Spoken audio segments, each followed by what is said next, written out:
قرآن پاک میں ایک ایسی آیت ہے جس کے متعلق یہودی کہتے ہیں کہ اگر یہ آیت ہمارے دین میں داخل ہوئی ہوتی یا ہماری کتاب میں اتری ہوتی تو ہم اس کو عید کا دن منا لیتے۔ یہودی یہ کہتے ہیں اس آیت کا نزول اگر ہماری کتابوں میں ہوا ہوتا تو جس دن یہ آیت اتری اس دن کو ہم عید کا دن منا لیتے۔ وہ آیت کون سی ہے؟ وہی میں نے آج آپ کے سامنے تلاوت کی ہے۔ اللہ فرماتا ہے یہ حجۃ الوداع کے موقع پر حضور صلی اللہ تعالیٰ علیہ وسلم کا آخری حج تھا آپ کی ظاہری زندگی کا۔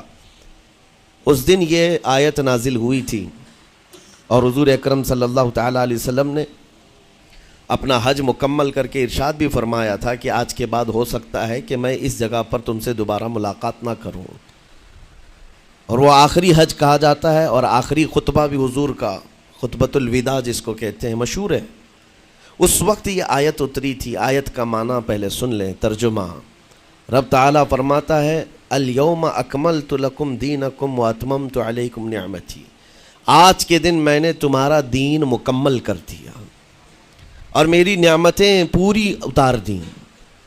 وَرَضِيتُ لَكُمُ الْإِسْلَامَ دِينًا، اور تم کو اسلام دے کر میں راضی ہوا۔ یہ آیت ہے۔ کسی بھی دین کے بارے میں یہ دعویٰ نہیں ہے کہ وہ پورا کمپلیٹ ہے سوائے اسلام کے۔ پہلے جتنے دین آتے رہے بعد میں اور اس میں شوشہ تھا کہ آخری نبی آنے والے ہیں، شریعت پھر بدلے گی۔ موسیٰ علیہ السلام کا زمانہ آیا، ان کی شریعت تھی، پھر اس کے بعد زمانہ تبدیل ہوا، عیسیٰ علیہ السلام کا دور آیا، شریعت بدلی ہے۔ عقیدہ نہیں بدلتا، شریعت یہ لاء کو کہتے ہیں، قانون، قوانین بدلے جاتے رہے۔ آدم علیہ السلام کی شریعت میں الگ قوانین تھے، نوح علیہ السلام کی شریعت میں قانون الگ تھے، بدلتی گئی شریعتیں، لیکن آ کر سٹاپ ہو گئی حضور پاک صلی اللہ علیہ وسلم کے اس دین پر۔ اور پھر رب تعالیٰ نے فرمایا اب دین کمپلیٹ ہو گیا، اب شریعت نہیں بدلی جائے گی قیامت تک، اس میں رد و بدل نہیں ہوگا۔ جو حرام ہے وہ قیامت تک حرام رہے گا، جو حلال ہے وہ قیامت تک حلال رہے گا۔ اب کوئی دنیا میں نہیں آئے گا جو اس شریعت میں کوئی نیا حلال پیدا کرے، نیا حرام پیدا کرے۔ حضور اکرم صلی اللہ تعالیٰ علیہ وسلم کا یہ دین کمپلیٹ ہے، مکمل ہے۔ اب آپ سنیے، قرآن پاک نے جب یہ فرما دیا کہ دین مکمل ہو گیا، یہ وعدہ، یہ دعویٰ کسی اور دین میں نہیں ہے، صرف اور صرف اسلام میں ہے کہ یہاں پیدا ہونے سے لے کر کے وفات تک کے مسئلے اللہ تعالیٰ نے تمہیں بیان کر دیے۔ وَلَا رَطْبٍ وَلَا يَابِسٍ إِلَّا فِي كِتَابٍ مُبِينٍ، کوئی خشکی کی چیز بھی نہیں ہے، کوئی تری کی چیز بھی نہیں ہے جس کو قرآن نے بیان نہ کیا ہو۔ رب تبارک و تعالیٰ نے ساری چیزیں بیان فرما دی، تمہاری شریعت کمپلیٹ ہے۔ آج تمہیں اپنی زندگی گزارنے کے لیے لا، قانون کسی ایرے غیرے کے پاس سے لینے کی ضرورت نہیں۔ اسلام ہر قانون تمہیں دیتا ہے، چاہے بچوں کے معاملات ہوں، چاہے جوانوں کے معاملات ہوں، شوہر بیوی کے حقوق ہوں، ماں باپ کے حقوق ہوں، استاد شاگرد کے معاملات ہوں، پڑوسیوں کے حقوق ہوں، تجارت کے، لین دین کے، نکاح کے، خلا کے، عدت کے، طلاق کے، سارے مسائل پورا کا پورا تفصیل کے ساتھ اسلام تمہیں دیتا ہے۔ اس طرح کا کوئی لا پوری دنیا میں نہیں ہے جس طرح اسلام کے پاس ہے۔ ظاہر سی بات ہے جب اسلام کے پاس اتنا بڑا مکمل نظام ہوگا تب تو پھر یہ ٹارگٹ نمبر 1 پوری دنیا میں ہوگا ہی ہوگا۔ یوں ہی اسلام سے لوگ نہیں چڑھتے، یوں ہی اسلام سے نہیں نفرت کرتے۔ ظاہر سی بات ہے کہ حسینوں سے ہی حسد ہوتا ہے، کوڑھی سے کون حسد کرے گا؟ جس کو کوڑ کی بیماری ہو اس سے کوئی حسد نہیں کرتا۔ ایک حسین دوسرے حسین سے بھی نفرت کرتا ہے، حسد کرتا ہے، یا کم صورت والا اچھی صورت والے سے حسد فطری طور پر کرتا ہے۔ اسی لیے محاورہ کہا گیا ہے کہ حسینوں سے حسد ہوتا ہے، تو اسلام میں جو حسن ہے تو جتنے جلنے والے ہیں اتنے زیادہ حسد کرنے والے پیدا ہوتے ہی رہیں گے۔ اب آپ کے لیے یہ فخر کی بات ہے کہ دنیا جسے ٹارگٹ نمبر 1 کہتی ہے، جس سے چڑھتی ہے اور جلتی ہے، الحمدللہ رب تبارک و تعالیٰ نے وہ دین ہمیں عطا فرمایا۔ وہ اس لیے نہیں ہے کہ لوگوں کے چڑھنے کی وجہ سے میں فخر کر رہا ہوں، اس لیے کہ میرے دین کے علاوہ کوئی دین ایسا نہیں جو یہ دعویٰ کر سکے کہ ہم کمپلیٹ لا رکھتے ہیں، صرف اور صرف اسلام کے پاس ہے۔ میں یہاں کھڑے ہو کر کے یہ صرف الفاظ کی پھیکم پھاک نہیں کر رہا ہوں، چیلنج ہے یہ۔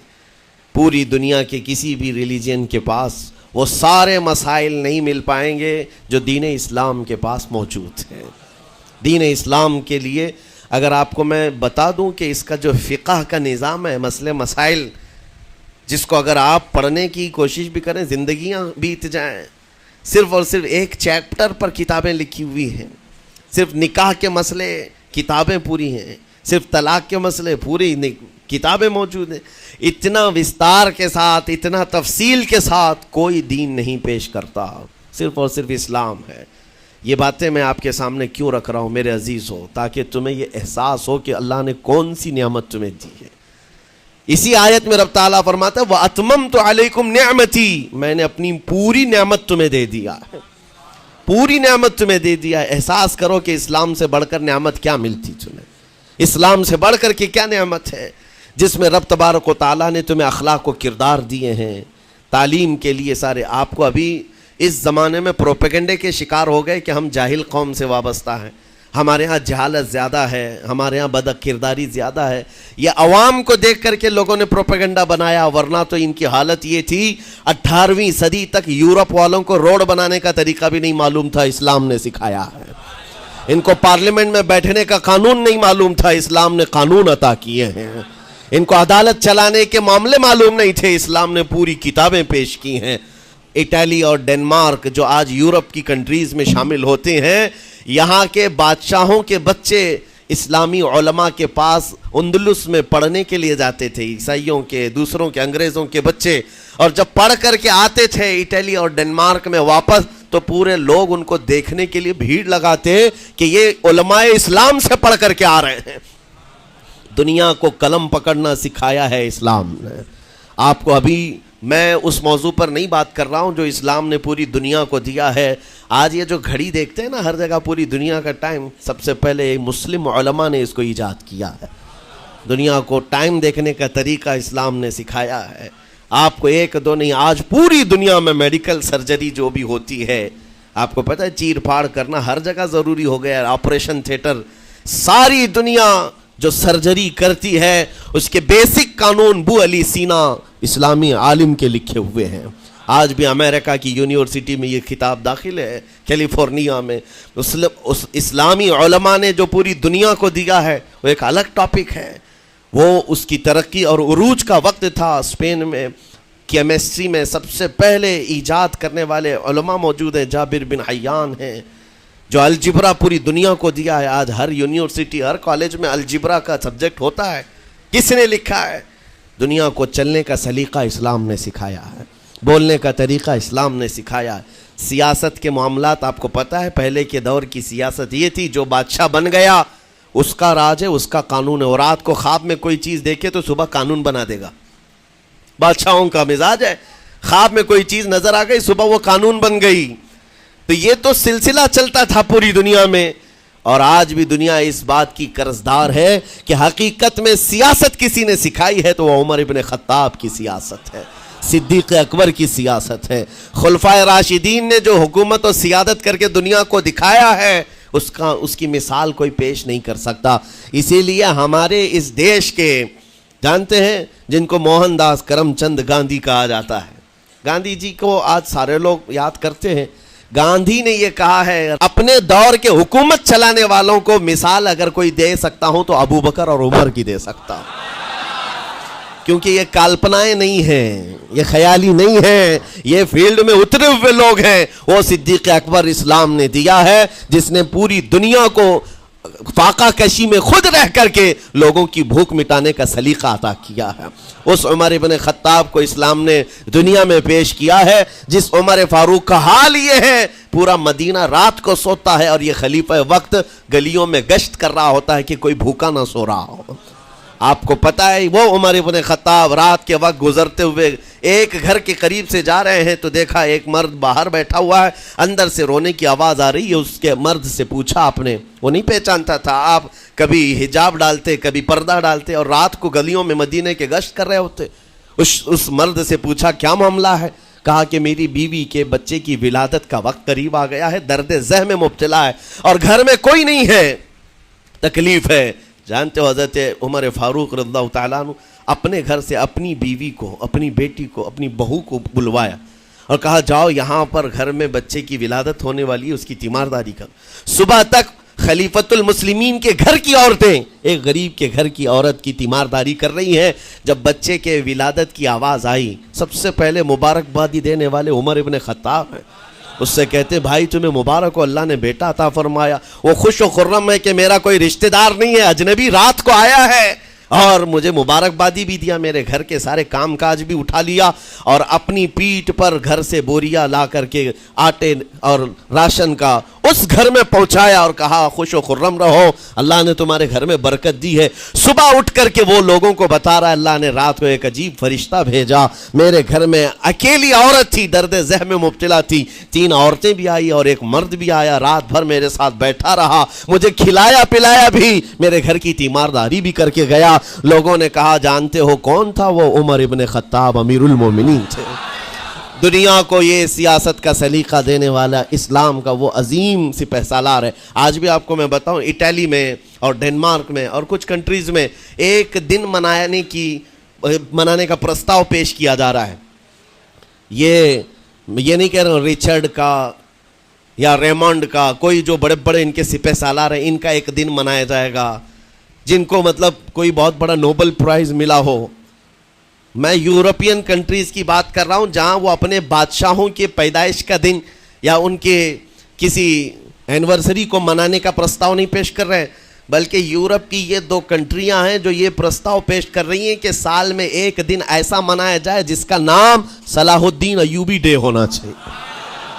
یہ ہم نہیں کہہ رہے ہیں، دنیا آج بھی اس بات کو تسلیم کرتی ہے. صلاح الدین جیسا جرنیل دیکھا نہیں ہے. عزیزان گرامی وقار، یہ چند مثالیں میں آپ کے سامنے رکھا اور اس کے بعد پھر میں تمہیں جھنجھوڑ کر پوچھتا ہوں، اپنے دل پر ہاتھ رکھ کر کے بتاؤ اسلام سے اچھا کوئی راستہ ہے؟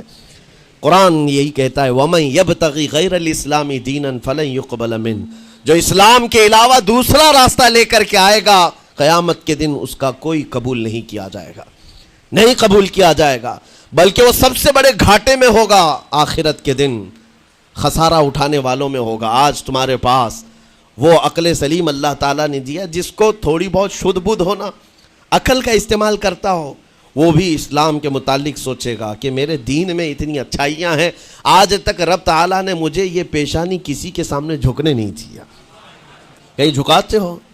ارے کھانا کھاتے ہیں، کھانا تو روزانہ ضروری ہے، اور رزق کے معاملے میں تو لوگ ایسے، دنیا کہتی ہے پیٹ پوجا، ہم پیٹ پوجا نہیں کہتے. کھانے کے لیے بعض لوگ کہتے ہیں نا پہلے پیٹ پوجا ہو جائے، پوجا کا لفظ ہی ہم استعمال نہیں کرتے. کھانا برتن میں رکھا ہوا ہے، آپ کے گھر میں کھانا لا کر کے دیا جاتا ہے، تو کیا آپ سر جھکا کر چاٹ کے کھاتے ہیں یا لقمے اٹھا کر ہاتھ سے کھاتے ہیں؟ ہاتھ سے کھاتے ہیں. باقی جانوروں کو دیکھو، بکری کھاتی ہے منہ جھکا کر کھاتی ہے، بیل بھینس وغیرہ سب سر جھکا کر کے کھاتے ہیں، رزق کو چاٹ کے کھاتے ہیں، ان کا سر جھک جاتا ہے. لیکن تمہارے سر کو رب نے اتنا محترم رکھا کہ روز جو تمہیں رزق کی ضرورت ہے اس کے سامنے بھی مت جھکاؤ. سر جھکانا ہے تو رزق کے سامنے نہیں، رزاق کے سامنے جھکایا جائے. تمہاری پیشانی کو محترم رکھا گیا ہے کہ تم جھکو گے تو کس کے سامنے؟ صرف رزاق جو ہمارا پالنہار حقیقی ہے. اور حد تو یہ ہے میرے عزیزو، یہ دنیا کی واحد قوم ہے، یہ واحد مذہب ایسا ہے، یہودی ہوں، عیسائی ہوں، ہندو ہوں، کوئی بھی ریلیجن آپ لے کر کے آئیں، جس کو وہ بہت زیادہ مانتے ہیں یا جس کو گاڈ کہتے ہیں یا جس کو بھگوان کہتے ہیں، ان کی صورت بھی ہوگی، مورت بھی ہوگی، اور سامنے دیکھتے ہیں اور جھکتے ہیں، عبادت کرتے ہیں. لیکن تنہا مسلمان ایسے ہیں، کروڑوں مسجدیں ہوں گی، کہیں خدا کی کوئی تصویر دیکھا ہے؟ کہیں مسجدوں میں خدا کا کوئی مورت یا صورت بنائی ہوئی دیکھا ہے؟ نہیں ہے. یہ واحد قوم ہے جو بن دیکھے مولا کی بارگاہ میں سجدے میں جھک جاتی ہے. صرف بات اتنی ہے کہ ان کو یہ کہنا پڑے گا، اگر میں کہوں میرے نام پر آ جاؤ جھک جاؤ، نہیں، کوئی نہیں جھکائے گا. ہاں یہ کہنا پڑے گا امام کو بھی اللہ اکبر، اللہ سب سے بڑا ہے. پھر کوئی پیچھے کھڑا ہوا یہ نہیں پوچھتا کہ کس نے کہا، کون پکار رہا ہے، پیشانی لے جا کر زمین پر لگا دیتے. کیوں؟ ہماری پیشانی خالص اللہ کے لیے ہے. میرے عزیزو، یہ وہ پرائیورٹیز ہیں اور یہ اسپیشلٹی ہے آپ کے اس کمیونٹی کی، جس کو مجھے آپ کے سامنے رکھنا ہے. اتنی سارے اچھے گلشن کو چھوڑ کر اگر کوئی بربادی کی طرف جائے تو پھر سوائے بدنصیبی کے کیا ہے اس کے پاس؟ جس کو اللہ تبارک و تعالیٰ وعدے کیا ہو کہ تم اپنی جان اور اپنے مال کے بدلے مجھ سے جنت خرید لو، جہاں پر سارے اخلاق و کردار اور دنیا کی سب سے اعلیٰ اخلاق تمہیں سکھانے کے دعوے کیے گئے ہوں، وہ چھوڑ کر کے اگر دنیا کہیں اور جائے تو پھر تمہاری یہ ہرما نصیبی ہے۔ ایک بات میں آپ کو بتاؤں، سکسیس کس کو کہتے ہیں؟ کامیابی۔ اور ہر کوئی یہ کہتا ہے کہ مجھے سکسیس کی طرف سفر کرنا ہے۔ 10ویں پاس نوجوان کو بھی پوچھیں کہ کوئی بھی کورس کر رہا ہے، آگے جا رہا ہے، کیوں جا رہا ہے؟ کچھ سکسیسفل لائف گزارنا ہے، کامیاب زندگی گزارنا ہے، اس کے لیے دروازے کھٹکھٹا رہا ہے۔ تمہیں پتہ ہے ان مسجدوں کے میناروں سے جو آواز گونجتی ہے اذان کی، اس میں ایک لفظ آتا ہے، سارے لفظ تو آپ کو یاد ہوں گے، اللہ اکبر بھی کہا جاتا ہے، اشہد ان لا الہ الا اللہ بھی، اشہد ان محمد رسول اللہ بھی ہے۔ اس کے بعد ایک لفظ پکارتا ہے مؤذن، حی علی الصلاۃ۔ حی علی الصلاۃ کا مطلب ہوتا ہے آؤ نماز کی طرف، آؤ نماز کی طرف۔ اس کے بعد ایک اور لفظ پکارتا ہے حی علی الفلاح، جس کا معنی معلوم ہے آپ کو؟ مؤذن یہ کہتا ہے آؤ کامیابی کی طرف، آؤ کامیابی کی طرف۔ ٹوٹل یہ دن میں 10 بار مؤذن پکارتا ہے، فجر میں 2 بار، ظہر میں 2 بار، عصر میں 2 بار، مغرب میں 2 بار، عشاء میں 2 بار۔ کتنی مرتبہ پکارا؟ 10 بار پکارا تمہیں، آؤ کامیابی کی طرف۔ لیکن ایک بات یاد رکھو، یہ پکارنے والے مؤذن کی حالت مت دیکھو کہ یہ پکار رہا ہے، بلکہ یہ رحمان کی صدا ہے، یہ اللہ کی صدا ہے جو تمہیں بلا رہا ہے۔ یہ تو اپنی آواز اور اپنے الفاظ سے ترجمانی کر رہا ہے اور تمہیں اللہ کی صدا تمہارے تک منتقل کر رہا ہے، لیکن حقیقت میں بلانے والا کون ہے؟ اللہ ہے۔ مسجدوں میں بلانے والا کون ہے؟ اللہ ہے۔ اللہ کی صدا پر آپ آ رہے ہو۔ اب سوچو، جو رحمان تمہیں 10 مرتبہ دن میں یہ بات پہنچا رہا، آؤ کامیابی کی طرف، آؤ کامیابی کی طرف، تم اس چیز کو چھوڑ کر کے کامیابی ان لوگوں کے سامنے ڈھونڈنے نکلے جن کو پیشاب کرنے کا سلیقہ نہیں معلوم، جن کو کھانے پینے کے طور طریقے نہیں معلوم۔ ان لوگوں کے پاس ہمارے بچے اگر کامیابی ڈھونڈیں گے تو بات یہی ہے، ٹوپی کو سر پر پہنو تو اچھا لگے گا، لیکن دوسری جگہ پہننے لگو تو بیوقوف کہیں گے، ظلم کر رہے ہو ٹوپی کے ساتھ۔ اسی طرح میں کہتا ہوں مسلمان کو اللہ کی بارگاہ میں آ جانا سب سے بڑی کامیابی ہے، اور اگر دوسروں کے ہاں در در بھٹکتا ہے تو گویا کہ اس نے اپنی حیثیت کو ہی گرا دیا ہے۔ اسی لیے اقبال نے کیا کہا تھا، بہت اچھی بات، کہ وہ ایک سجدہ جسے تو گراں سمجھتا ہے، گراں کا مطلب کیا؟ بھاری۔ ایک سجدہ کرنے میں تو بھاری پن محسوس کرتا ہے، وہ ایک سجدہ جسے تو گراں سمجھتا ہے، ارے 1000 سجدوں سے دیتا ہے آدمی کو نجات۔ در در جھکنے سے تو تمہیں بچا لیتا ہے۔ اس کے سامنے بھی جھکا، نیتا کے سامنے بھی جھکا، سیٹھ کے سامنے بھی جھکا، پولیس کے سامنے بھی جھکا، جج کے سامنے بھی جھکا، سب کے سامنے جھک رہا ہے۔ ایک سجدہ یہاں کر لے مولا، ہر سجدے سے تجھے آزاد کرتے۔ یہاں جھکنے والا پھر کہیں اور نہیں جھکتا۔ ہاں، اسی لیے شاعر نے کہا ہے، مرد حق باطل کے آگے مات کھا سکتا نہیں، سر کٹا سکتا ہے لیکن سر جھکا سکتا نہیں۔ یہ ہماری تاریخ ہے جو آپ کے سامنے ہے۔ آپ کو پراؤڈ فیل ہونا چاہیے کہ رب تعالیٰ نے مجھے کون سی بڑی نعمت عطا کی، اتنی عظیم نعمت ہے۔ ایک واقعے کے ساتھ میں اپنی گفتگو کو آپ کے اندر ڈالنے کی کوشش کرتا ہوں۔ حضور پاک صلی اللہ تعالیٰ علیہ وسلم کے دین کی حلاوت اور چاشنی کس کو ملے گی؟ پتہ ہے؟ 3 چیزیں۔ جو ایمان کی لذت جس کو ملتی ہے وہ پھر دوسری جگہ نہیں منہ مارتا، ادھر ادھر نہیں دیکھتا کہ کہاں کامیابی ہے، کہاں سکسیسفل ہے، بلکہ جس کو ایمان کی لذت ملی ہے وہ یہ سوچتا ہے کامیابی میرے نبی کے قدموں میں ہے، مجھے جو ملنا ہے وہ یہیں سے ملنا ہے۔ بریلی کے امام کہتے تھے، یا رسول اللہ، خلق کے حاکم ہو تم، رزق کے قاسم ہو تم، جو ملا تم سے ملا تم پہ کروڑوں درود، اور تم ہو حفیظ و مغیث۔ یا رسول اللہ، تم ہو حفیظ و مغیث، کیا ہے وہ دشمن خبیث، تم ہو تو پھر خوف کیا، تم پہ کروڑوں درود۔ یہ ایمان کی لذت جسے مل جاتی ہے وہ کامیابی حضور کے قدموں میں ہی دیکھتا ہے، پھر اسے ادھر ادھر کی چیزیں نہیں پریشان کرتی۔ یمن کا ایک قبیلہ تھا، بنو کلب۔ اس قبیلے کے ایک شخص تھے حارثہ نام، ان کی بیوی سعدہ۔ ایک چھوٹا سا واقعہ بتا رہا ہوں۔ حارثہ اور سعدہ چھوٹا سا خاندان تھا، 3 بچے تھے۔ حارثہ کے بیٹوں میں ایک بیٹے کا نام ہے زید، نام یاد رکھیں، بہت امپورٹنٹ نام میں ذکر کر رہا ہوں۔ ایک ہی نام ایسا ہے جو قرآن میں آیا ہوا ہے، وہ زید۔ یہ حارثہ کے بیٹے زید ہے، بیوی سعدہ ہے۔ یہ حارثہ اور سعدہ 3 بچوں کے ماں باپ تھے، ہنسی خوشی زندگی گزار رہے تھے۔ سعدہ ایک دن اپنے بچوں کو لے کر اپنے مائکے جا رہی تھی، راستے میں ڈاکوؤں کا حملہ ہو گیا، مال سب چھین لیا قافلے کا، اور اتفاق ایسا کہ یہ 8 سال کے جو زید تھے ان کو بھی ڈاکوؤں نے چھین لیا۔ ایک ماں سے اس کا 8 سالہ بڑا بیٹا چھین لیا جائے تو ماں کی کیفیت کیا ہوتی؟ اس قدر درد میں تھی ماں، جان تو بچ گئی، 2 بچے بھی بچ گئے، لیکن بڑا بیٹا میرے ہاتھ سے چلا گیا۔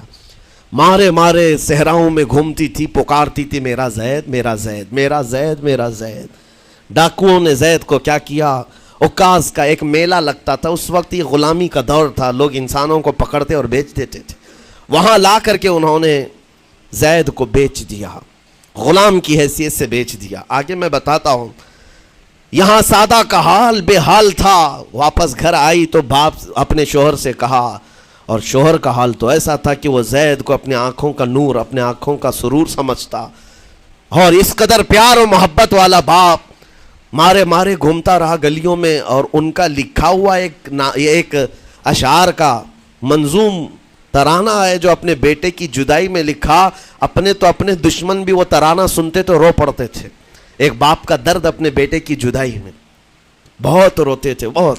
ماں بھی دن رات روتی، باپ بھی پہاڑوں پر چڑھ جاتے اور وہاں سے صدا لگاتے، اے آسمان اگر تو نے زید کو دیکھا ہے تو میرے حوالے کر دے، زمین کے چپے کہیں اگر زید میرا زندہ ہے تو مجھے وہاں تک لے چل۔ یہ اشعار میں گنگناتے تھے، روتے تھے۔ اور زید کا کیا ہوا؟ عکاظ کے میلے میں بیچ دیا گیا۔ خریدا کون؟ حکیم بن حزام، جو حضرت خدیجہ رضی اللہ تعالیٰ عنہ کے بھائی لگتے تھے۔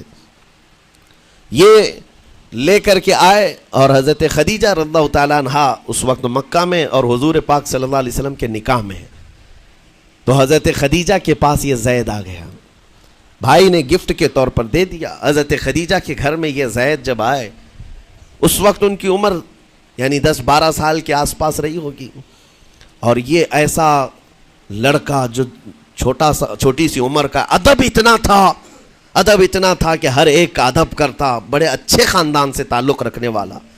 ہوا کیا؟ ایک دن آفتاب رسالت، ماہتاب رسالت رسول پاک صلی اللہ علیہ وسلم کی نظر پڑی، دیکھا اخلاق و کردار میں کامل بچہ ہے، اور ایک ہی نظر میں بھاگ گیا۔ پوچھا حضرت خدیجہ سے، کہا کہ یہ غلام عکاظ کے میلے میں بیچا گیا ہے۔ حضور نے فرمایا یہ میرے حوالے کر دو، میرے حوالے کر دو۔ حضور نے جس کو پسند کر لیا ہو، حضور نے جس پر نگاہ رکھی ہو۔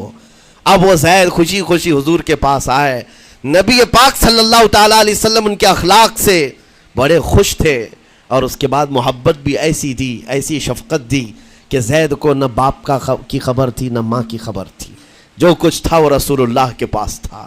حضور پاک صلی اللہ تعالیٰ علیہ وسلم کی تربیت میں دن گزرتے گئے، بڑے ہو گئے، یہاں تک کہ 16 سال کی عمر تھی۔ ایک دن حج کے موسم میں یمن کا بنو کلب خاندان آیا ہوا تھا، اور وہاں حج کے دوران وہ لوگ زید کے باپ حارثہ کے لکھے ہوئے اشعار پڑھ رہے تھے اور لوگوں کو رلا رہے تھے۔ ایک ہمارے قبیلے میں باپ ہے جو بچھڑے ہوئے بچے کی یاد میں روز روتا ہے، اس کے اشعار تو سنو۔ لوگ سن کر کے رو رہے تھے، یمن کا کوئی ایسا باپ ہے جو یوسف گمگشتہ کی خبر میں رویا کرتا ہے۔ یہ لوگوں کی بھیڑ لگی تھی، اسی کے سامنے سے زید کا گزر بھی ہو رہا تھا۔ بنو کلب کے لوگوں نے زید کو دیکھا، پہچان لیا، یہی تو وہ بچہ ہے جس کی یاد میں اس کا باپ روتا ہے، اور اس کو بلایا اور کہا تیرا نام؟ کہا زید۔ باپ کا نام حارثہ؟ کہا یہی تو ہے جس کے غم میں پورے اشعار پڑھے جا رہے یمن میں۔ زید سے کہا تجھے پتہ ہے تیرے باپ کا رو رو کر کے کیا حال ہو گیا؟ تیری ماں صحراؤں میں آواز دیتی ہے، پہاڑوں پر چڑھ جاتی ہے۔ ایک بچے کے لیے اس کے ماں باپ کی جدائی بتا دینا کتنی بڑی بات تھی۔ میرے عزیزوں، سالوں کی یہ گم گشتہ خبر پھر سے واپس مل گئی ہے۔ زید نے کیا کہا کہ اب میرے ماں باپ سے جا کر کہہ دیں کہ رونا دھونا بند کریں، اونٹوں کی طرح ادھر ادھر بھٹکنا بند کریں، انہیں میرا سلام پہنچائیں اور کہیں انہوں نے جہاں مجھے دیکھنا تھا اس سے بہتر جگہ میں ہو، اس سے بہتر جگہ میں ہو۔ یہ بنو کلب خاندان گیا یمن، جا کر کے باپ سے کہا، حارثہ سے اور سعدہ سے، خبر تمہارے لیے اچھی لائے، تمہارا گم ہوا بیٹا جو پچھلے 10-12 سالوں سے تمہیں نہیں مل رہا تھا، وہ حرم کعبہ کے پاس ہمیں نظر آیا ہے، غلام بنا کر لوگوں نے بیچا ہے اسے، لیکن وہ ایک ایسے حسین و جمیل کی غلامی میں ہے، ایک ایسے حسن والے کی غلامی میں ہے کہ زید وہاں سے ہٹنا نہیں چاہتا۔ باپ نے کہا میرے کلیجے سے پوچھو مجھ پر گزرتی کیا ہے، اس کی ماں سے پوچھو، ایک نظر دیکھ لے گا وہ واپس ہماری جھولی میں آ جائے گا۔ دوڑتے دوڑتے یمن سے گھنٹوں یعنی جو مہینوں کا سفر تھا دنوں میں طے کر کے پہنچے، مکہ آئے، جیسی آئے تو رسول پاک صلی اللہ علیہ وسلم کو ڈھونڈا، حضور پاک مل گئے تو دھاڑے مار مار کر باپ رونے لگا اور کہا کہ اے محمد صلی اللہ علیہ وسلم، ہم نے آپ کے متعلق سنا ہے یتیموں کے والی ہیں، آپ کا دل بہت بڑا ہے، مجھ باپ کے اوپر رحم کیجئے، برسوں سے اپنے بچے کے لیے ترس رہا ہے، میں اور میری بیوی تڑپتے ہیں، صحراؤں میں آواز دیتے ہیں۔ حضور نے پوچھا ہوا کیا ہے تمہارے ساتھ؟ کہا ہمارا بیٹا گم ہو گیا تھا، برسوں ہو گئے تھے، لیکن سنا ہے وہ یہاں رہتا ہے۔ حضور نے پوچھا کیا نام ہے اس کا؟ کہا زید اس کا نام ہے، میرا نام حارثہ ہے۔ حضور پاک صلی اللہ علیہ وسلم کے محبوب زید کے بارے میں پوچھ لیا، حضور جس سے خود محبت کرتے ہو، حضور جس سے محبت کرتے ہو، باپ نے پوچھ لیا۔ حضور نے فرمایا کہ ٹھیک ہے، میں ایک باپ کے کلیجے سے اس کے بیٹے کو الگ نہیں کر سکتا، ماں سے اس کے بیٹے کو جدا نہیں کر سکتا، لیکن بات اتنی ہے کہ زید کو بلایا جائے، فیصلہ اس کے ہاتھ میں ہے، فیصلہ اس کے ہاتھ میں ہے۔ میں زید کو بلاتا ہوں۔ غلام تھے اس وقت، حضرت زید کو بلایا گیا اور اس وقت بھری جوانی والا زید ہے، جیسی ہی آئے پہلی نظر باپ کو دیکھا، ماں کو دیکھا، ماں باپ تو چیخ پڑے ہمارا زید مل گیا، ہمارا زید مل گیا۔ لیکن کمال کی بات میں دیکھتا ہوں ایسی دیوانگی پوری دنیا میں نہیں ہے۔ زید نے دیکھا اپنے ماں اور باپ کو، لیکن اسی وقت اپنی آنکھیں جھکا لی اور حضور کی طرف کر لیا، کہا نا ادھر پہلے حضور پاک صلی اللہ علیہ وسلم کی طرف۔ حضور نے دیکھا کہ زید ماں باپ کی طرف دیکھ نہیں رہے ہو، جو رو رو کر کے برا حال کر چکے ہو۔ حضور نے زید سے کہا پہچانتے ہو؟ کہا ہاں حضور یہ میرے باپ ہیں اور یہ میری ماں ہے، یہ میرے چچا ہیں۔ حضور نے فرمایا پھر ملتے کیوں نہیں ہو؟ کہا سرکار اگر اجازت ہو تو ملوں گا، برسوں کا بچھڑا ہوا جوان ہے، آپ اجازت دو تو میں ملوں گا۔ نبی پاک صلی اللہ علیہ وسلم نے فرمایا جاؤ تمہیں اجازت ہے۔ جیسی گئے اس منظر کو جو بیان کیا گیا ہے میرے عزیزوں، ہم پڑھتے ہیں تو آنکھیں بھیگ جاتی ہیں۔ ماں لپٹ کر کے اپنے بچے کو ہر جگہ چوم رہی ہو، باپ سینے سے لگا کر کے دھاڑے مار کر رو رہا ہو، پہلے تو غش کھا کر گر گیا تھا، پھر افاقہ ہوا، یہ دردناک منظر تھا۔ اس کے بعد زید بن حارثہ کو کیوں نہ تکلیف ہو، غم کیوں نہ ہو، ماں باپ بچھڑے ہوئے اتنے سالوں کے بعد دیکھنے کو ملے، دل پر کیا بیت رہی ہوگی۔ میری ماں وہی جو مجھے خشکیوں میں پالا کرتی، تریوں میں پالا کرتی، میرا باپ وہی جو خون پسینے کی کمائی سے مجھے کھلایا تھا، آج آ گیا ہے۔ حضور پاک صلی اللہ علیہ وسلم نے کہا زید یہ جو جذباتی منظر ہے اس کو ختم کر کے اب اعلان کر دو کہ تمہاری ماں آئی ہے تمہیں یمن سے لینے کے لیے، تمہارا باپ آیا ہے، تمہارا چچا آیا ہے تمہیں یمن سے لینے کے لیے، میں نے فیصلہ تمہارے حوالے کر دیا ہے، میں اپنے غلامی سے تم کو آزاد کر دیتا ہوں، تم بغیر کوئی فدیہ لیے ہوئے، بغیر کوئی پیسہ لیے ہوئے، اس وقت اپنے غلام کو کوئی چھوڑتا نہیں تھا، لیکن تمہاری ماں کا درد دیکھا نہیں جا رہا، میں آزاد کر دوں گا بغیر کسی فدیہ کے، تو اپنی ماں اور اپنے باپ کے پاس جا سکتا ہے۔ اتنا حضور کا فرمان، آزاد کر دینا مکہ میں آسان نہیں تھا، بیٹے کو آزاد کیا حضور پاک صلی اللہ علیہ وسلم نے، تب جانتے ہو وہ کمال کا بیٹا ہے زید بن حارثہ۔ اسی وقت اپنی ماں کو دیکھتے ہیں، باپ کو دیکھتے ہیں، چچا کو دیکھتے ہیں، اور اس کے بعد مکہ والے یہ منظر دیکھنے کے لیے جمع تھے، مخاطب ہو کر کے کہتے ہیں اے سارے مکہ والوں گواہ ہو جاؤ، میں اپنی زندگی حضور محمد مصطفیٰ کے لیے وقف کر دیا ہے، میں نے محمد عربی صلی اللہ علیہ وسلم کے لیے زندگی وقف کر دی ہے، نہ مجھے یمن جانا ہے، نہ مجھے بنو کلب جانا ہے۔ ماں اور باپ دیکھتے رہ گئے۔ باپ نے پوچھا زید آزاد کیا گیا ہے اور آزادی کی زندگی کو چھوڑ کر تو غلامی کی زندگی کو قبول کر رہا ہے؟ زید بن حارثہ نے اس وقت تاریخی جملہ کہا تھا، کہا بابا آپ نے جتنی شفقت کی ہوگی یا 1000 ماں باپ مل کر اپنے بیٹوں پر جتنی شفقت نہیں کیے ہوں گے، اس سے زیادہ شفقت محمد الرسول اللہ نے کیا ہے۔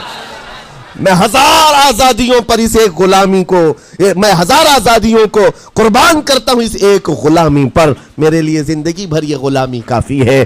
اتنا کہا تھا میرے آقا صلی اللہ علیہ وسلم نے، اپنے باہوں کو پھیلا دیا، سینے سے لگایا اور زید بن حارثہ کو لے کر خانہ کعبہ کے پاس آئے۔ میرے عزیزو، ان کا حال بھی ایسا ہے کہ اگر کوئی ٹوٹ کر چاہتا ہے تو یہ نہیں ہے کہ تو چاہ رہا ہے، بلکہ ان کا حال یہ ہے اتنا دیا سرکار نے مجھ کو جتنی میری اوقات نہیں، یہ تو ان کا کرم ہے، ورنہ مجھ میں تو ایسی بات نہیں۔ آتا ہے فقیروں پہ انہیں پیار کچھ ایسا، خود بھیک دے اور خود کہے منگتے کا بھلا ہو۔ حضور اکرم صلی اللہ علیہ وسلم زید بن حارثہ کو پکڑتے ہیں، خانہ کعبہ کے پاس لے آتے ہیں، ہجوم جمع تھا، مکہ والے سب کھڑے تھے، تب نبی پاک صلی اللہ علیہ وسلم اعلان کر کے کہتے ہیں اے مکہ والو سن لو، آج سے زید کو میں نے آزاد کیا ہے، اور صرف آزاد نہیں، آج سے یہ میرا وارث ہے اور میں اس کا وارث ہوں، یہ میرا بیٹا ہے۔ حضور نے تنہا ایک ہی صحابی کے لیے کہا یہ میرا بیٹا ہے، اور اس کے بعد زید بن حارثہ کو لوگ جو مکہ میں پکارتے تھے زید بن محمد کہتے تھے، محمد کا بیٹا زید، رسول پاک صلی اللہ علیہ وسلم کے بیٹا ہونے کا شرف پایا ہے۔ میرے عزیزو، یہ جنہوں نے حضور صلی اللہ تعالیٰ علیہ وسلم کے دربار کا ایک بار مزہ چکھ لیا تو وہ پھر یوں ہی کہتا ہے پھر کے گلی گلی تباہ، ٹھوکریں سب کی کھائی کیوں، دل کو جو عقل دے خدا تیری گلی سے جائے کیوں۔ حضور پاک کی گلی میں جو ایک بار مزہ لے لے وہ پھر دنیا کی ٹھوکریں نہیں کھاتا۔ اسی لیے آج تم سب کے لیے میرے عزیزو ایک ہی فرمان میرے آقا صلی اللہ تعالیٰ علیہ وسلم کا سنا کر رخصت ہوتا ہوں۔ ایمان کی حلاوت اس کو ملتی ہے جو اپنی زندگی میں سب سے زیادہ اللہ اور اس کے رسول سے محبت کرتا ہے، اللہ اس کے رسول سے محبت کرتا ہے۔ اور دوسری چیز یہ بھی ہے کفر میں جانے کو ایسا ناپسند کرتا ہو جیسے آگ میں ہاتھ ڈالنے کو ناپسند کرتا ہے۔ کفار و مشرکین کے میلے آج لگ رہے ہوں گے لیکن تمہارا امتحان ہوگا، 31st نائٹ آنے والی ہے، یہ آزمائش کی رات ہے، لوگوں کو دیکھا جائے گا کہ تم کون سی عیاشیوں میں جاؤ گے، تم اس رات کو کیا دنیا داروں کو دیکھ کر ان کے پیچھے بھاگ جاؤ گے۔ ایک بات یاد رکھو، شیروں کو جس کام کے لیے پیدا کیا گیا اسی کام پہ رہنا چاہیے، اور شیر اگر اپنا کام بھول جاتا ہے تو کتے اس کے اوپر لگ جاتے ہیں۔ تمہارا کام کتوں کی طرح بھونکنا نہیں ہے، تمہارا کام شیروں کی طرح دھاڑنا ہے۔ میرے عزیز محمد عربی صلی اللہ علیہ وسلم کے وہ شیر جو گٹر اور نالی کے لیے نہیں پیدا کیے گئے، اعلیٰ اخلاق و کردار کے لیے پیدا کیے۔ تم امت محمدیہ خیر امت ہو، شراب پینے کے لیے نہیں، جوا کھیلنے کے لیے نہیں، تاش کے پتوں پر مال اڑانے کے لیے نہیں، غلط نگاہوں کو پھیلانے کے لیے نہیں، آوارہ گردی کے لیے نہیں پیدا کیے گئے، تمہاری نسبت رسول اللہ سے ہے۔ اتنی بات یاد رکھو، اللہ نے مجھے خیر امت کہا ہے، میری آنکھیں اٹھ رہی ہیں تو فرشتے بھی دیکھ رہے ہیں، رب تعالیٰ دیکھ رہا ہے، میرے چلنے پھرنے کو رب تبارک و تعالیٰ اس کے علم سے کوئی ایک ادا بھی میری بے خبر نہیں ہے، غافل نہیں ہے۔ اس لیے عزیزان گرامی وقار، تمہارے اس آنے والے نئے سال کی کیسے آپ اوپننگ کرتے ہو، کیسے اس کی ابتدا کرتے ہو، یہ تمہارے ہاتھ میں ہے۔ گناہوں کی لذت کے ساتھ اپنی زندگی کا ایک نیا سال شروع کر رہے ہو، یا پھر رب تبارک و تعالیٰ کی تسبیح و تہلیل اور مصطفیٰ کریم کے قدموں میں درود بھیج کر اپنے نئے سال کی ابتدا کرتے ہو۔ میں تو یہ اعلان کرتا ہوں، اگر میرا میسج سب تک پہنچ جائے کہ ہم نے بہت ساری عیدیں منائی ہیں، بہت ساری محفلیں منائی ہیں، ہم عید میلاد النبی کے نام پر جلسے جلوس سب کرتے ہیں، ہم 11ویں کے نام پر غوث پاک کے جلسے سجاتے ہیں، اعلیٰ حضرت کے نام پر، غریب نواز کے نام پر جلسے کرتے ہیں، لیکن دنیا ایک عید مناتی ہے ہیپی نیو ایئر کی، 31st نائٹ کی۔ میرے عزیزوں، ہم نوجوانوں سے کہتے ہیں اس عید کو دنیا کی عید ہے، اس کو بدل کر کے ہم ناموس رسالت کے لیے وقف کیوں نہ کرتے ہیں؟ ہم بھی اپنی مسجدوں میں رات کو آ جائیں، ساری مسجدیں یہ سال کے اختتام کے وقت کھل جائیں عشاء کے بعد، اور ہر مسجد اس بات کا خیال کرے کہ ہمارا وہ نوجوان آج کہیں عیاشی پر نہ جائے، اپنے سال کی اختتام اور ابتدا ہو رہی ہو، یہ ہم کو پتہ نہیں، ابھی تو ہم بیٹھے ہیں، اگلے سال تک ہم رہیں گے کہ نہیں رہیں معلوم نہیں، یہ تو دسمبر کا لاسٹ چل رہا ہے، لیکن یہ ہمیں پتہ نہیں 1 جنوری دیکھ سکتے ہیں کہ نہیں دیکھ سکتے، ہم میں سے کسی کو علم نہیں ہے۔ لیکن اس کے باوجود اگر اللہ تعالیٰ نے دے دیا آپ کو اس سال کا آخری، توبہ کرنا چاہیے۔ اے رب ذوالجلال، یہ پورا سال میرا جو بدکاریاں ہوئی ہیں، مجھ سے جو خرابیاں ہوئی ہیں، مجھ سے جو گناہ ہوئے ہیں معاف کر دے۔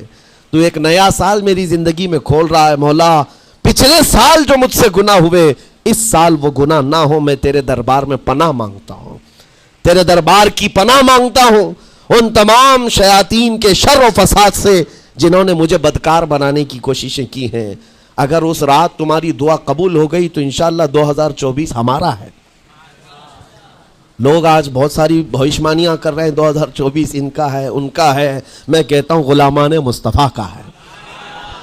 ہاں، سال کی ابتدا اگر حضور پاک کے نام سے کرو، درودوں کی خیرات اور درودوں کی ڈالیاں نچھاور کرو نبی کریم صلی اللہ تعالیٰ علیہ وسلم کی بارگاہ میں، اور اللہ سے مدد مانگو کہ مولا اس سال کی ابتدا ہم تیرے نام سے شروع کر رہے ہیں، انشاءاللہ یقین ہے میرے عزیزوں، جو دروازے بند ہیں وہ کھلیں گے ضرور، اور جو آفتیں آئی ہیں وہ ٹلیں گی ضرور۔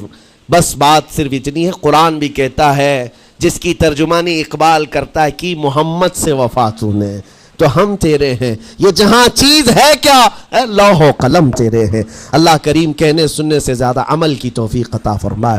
نوجوانوں سے گزارش ہے، آج آپ یہاں پر تو پتہ نہیں ہے کمیٹی والے اس بات کی اجازت دیتے ہیں کہ نہیں دیتے، لیکن 31 نائٹ جو آئے گی، میری گزارش ہے کہ آپ مسجد کو کھلی رکھیں، اس رات یہاں ذکر کی محفل سجائی جائے، کریں گے انشاءاللہ۔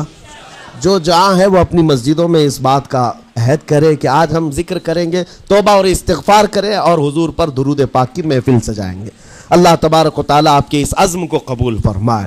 مولا کریم ہمیں رسول پاک صلی اللہ علیہ وسلم کے قدموں میں کامیابی ڈھونڈنے کی توفیق دے۔ مولا کریم بس اتنی دعا ہے کہ ہماری زندگی جب تک رہے تیرے نبی کے وفاداروں میں شمار فرما، اور بارگاہ مصطفیٰ میں یہ عریضہ ہے، یا رسول اللہ تیرے ٹکڑوں پہ پلے غیر کی ٹھوکر پہ نہ ڈال، جھڑکیاں کھائیں کہاں چھوڑ کے صدقہ تیرا، تو جو چاہے تو میل میرے دل کے دھلے، کہ خدا دل نہیں کرتا کبھی میلا تیرا، گندے نکمے کمی مہنگے ہیں کوڑی کے تین، کون ہمیں پالتا تم پہ کروڑوں درود، بے ہنر و بے تمیز کس کو ہوئے ہیں عزیز، ایک تمہارے سوا تم پہ کروڑوں درود، تم ہو عفو و غفور، تم ہو رؤوف تم ہو عفو و غفور، بخش دو جرم و خطا تم پہ کروڑوں درود، کر کے تمہارے گناہ مانگے تمہاری پناہ، تم کہو دامن میں آ تم پہ کروڑوں درود۔ یا رسول اللہ دل بے چین ہے، بے قرار ہے، گناہ جب زیادہ ہوتے ہیں تو دلوں میں گھبراہٹ زیادہ ہوتی ہے، اور ان دلوں کی گھبراہٹ کا علاج ڈاکٹروں کی گولیوں اور انجیکشن سے نہیں ہے، ان دلوں کا قرار صرف اتنا ہے، یا رسول اللہ دل کرو ٹھنڈا میرا، وہ کفے پا چاند سا سینے پہ رکھ دو ذرا تم پہ کروڑوں درود۔ وآخر دعوانا الحمدللہ رب العالمین۔ السلام۔